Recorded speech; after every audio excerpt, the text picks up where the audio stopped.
வணக்கங்க. இங்கே பாருங்க, எங்கள் தோட்டத்தில் தானாக வந்த இது என்ன தெரியுங்களா? கோவப்பழம். தோட்டம் கிடையாதுங்க, நாங்கள் கொஞ்சம் செடி வச்சுருக்கோம். அது பக்கத்தில் வந்து பார்த்திங்கன்னா நிறையா கொடியெல்லாம் போயிருந்துச்சு. ஏன்னா இந்த பூச்சிக்கடினால் நான் அந்த பக்கம் போகிறதில்ல. இன்றைக்கி வந்து குப்பையை கொட்டிட்டு வரும்போது பார்த்தா அங்கங்கே சிகப்பு சிகப்பாக தெரிஞ்சுது. என்னடா அது, ஒருவேளை இது பக்கத்தில் இருக்க சிகப்பு பூ தான் அது விழுந்துருக்குதுன்னு நினச்சிட்டு நல்லா உத்து பார்த்தா இந்த பழம் அழகாக பழுத்துருந்துச்சு. எங்கள் வீட்டுக்காரர் கூப்பிட்டு காமிச்சதுக்கு அதெல்லாம் பறிக்காத, பூச்சி எதுவும் ஏறி இருக்குனாங்க. பூச்சி எப்படிங்க இதில் ஏறும், சரின்னு விட்டுட்டேன். இப்போ எங்கள் வீட்டுக்கார ஆஃபீஸ் போனோடனே நைஸாக போய் எல்லாத்தையும் பறிச்சுட்டு வந்துட்டேன். இங்கே பாருங்கள், இது என்ன பண்ணலாம், அப்படியே சாப்பிட கொஞ்சம் பயமாக இருக்கா, அதான் என்ன பண்ணலான்னு பார்த்தா ஜெல்லி செய்யலாம் அப்படின்னு ஒரு சின்ன ஐடியா. அதான் என்னென்னமோ பழத்தில் ஜெல்லி பண்ணுறாங்கல்ல, நம்ம கோவப்பழத்தில் ஜெல்லி பண்ணலாம். செஞ்சுட்டு வந்து உங்கள்கிட்ட காட்டுறேன், பார்ப்போம். ஜெல்லி ரெடிங்க. இதை இப்படியே வைக்கிறதுக்கு ஒரு மோல்டிங்கில் ஊற்றி வச்சா அது ஒரு ஜாலியாக இருக்குல்ல. இங்கே பாருங்க, நம்மள்கிட்ட இருக்கவே இருக்குது மிக்கி மவுஸ் மோல்டு. இதில் ஊற்றி வைப்போமா,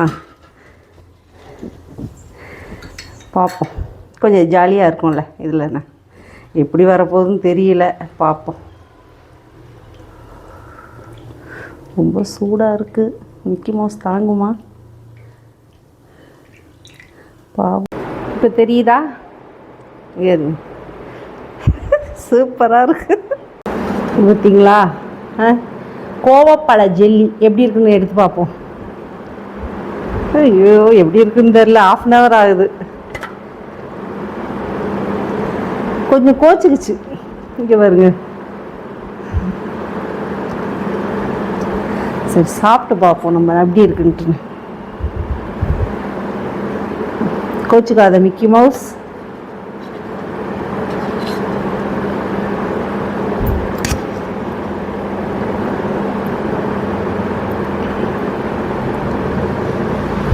நல்லா இருக்குங்க.